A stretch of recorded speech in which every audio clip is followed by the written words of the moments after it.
दोस्तों, आज मैं आपको इतिहास में हुई उस ट्रेन रॉबरी के बारे में बताने जा रहा हूं, जो अब तक की फिल्मी स्टाइल में हुई सबसे बड़ी ट्रेन रॉबरी है और बिना किसी बंदूक के एक लोहे की रोड की मदद से ये रॉबरी हुई। तो चलिए जानते हैं सिर्फ 16 लोगों ने कैसे 300 करोड़ रुपए को चलती ट्रेन में से साफ कर दिया। दोस्तों, तारीख थी 8 अगस्त 1963, जिस दिन 16 लुटेरों ने मिलकर इस रॉबरी को अंजाम दिया था। ब्रिटेन में रॉयल मेल नाम की एक ट्रेन थी जो कि डाक लेके जाने का काम करती थी। 7 अगस्त 1963 को ये ट्रेन ग्लासगो से लंदन के लिए निकलती है और अगले दिन ही 12 घंटे के बाद सुबह लंदन में इस ट्रेन को पहुंचना था। और इंजन के ठीक पीछे HBP यानी हाई वैल्यू पैकेजेस थे, जिसमें 300 मिलियन पाउंड्स यानी कि आज के हिसाब से 300 करोड़ रुपए थे।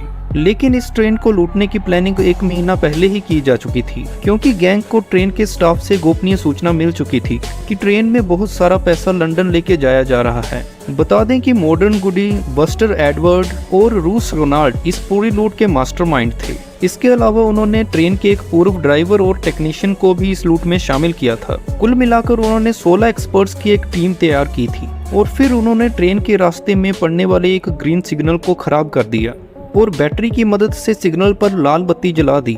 58 साल के जैक मिल्स ट्रेन को चला रहे थे और तभी लाल सिग्नल को देखकर उन्होंने तुरंत ही ट्रेन को रोक दिया।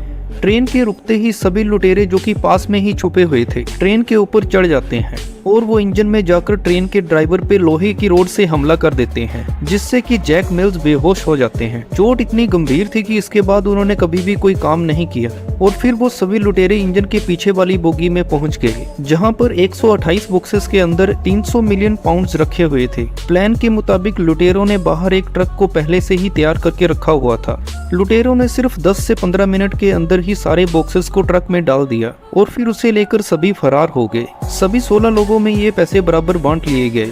पुलिस इस चोरी से जुड़े हुए एक लुटेरे को पकड़ लेती है और फिर उसकी मदद से धीरे धीरे 5 सालों के अंदर सभी 15 लुटेरों को पकड़ लिया जाता है, लेकिन एक का नाम उनमें से कोई भी नहीं बताता है। पुलिस उनसे काफी समय तक पूछताछ करती है, क्योंकि पुलिस को पता था कि किसी इंटरनल आदमी के जुड़े बिना ये चोरी पॉसिबल नहीं है। लेकिन उन सभी चोरों ने उसको वादा किया था कि चाहे जो हो जाए उसका नाम कभी भी सामने नहीं लाया जाएगा। इसमें से पुलिस केवल 10% कैश ही रिकवर कर पाई, बाकी के 90% का कभी कुछ पता नहीं चल पाया। उन सभी लुटेरों को 30-30 साल की सजा सुना दी जाती है।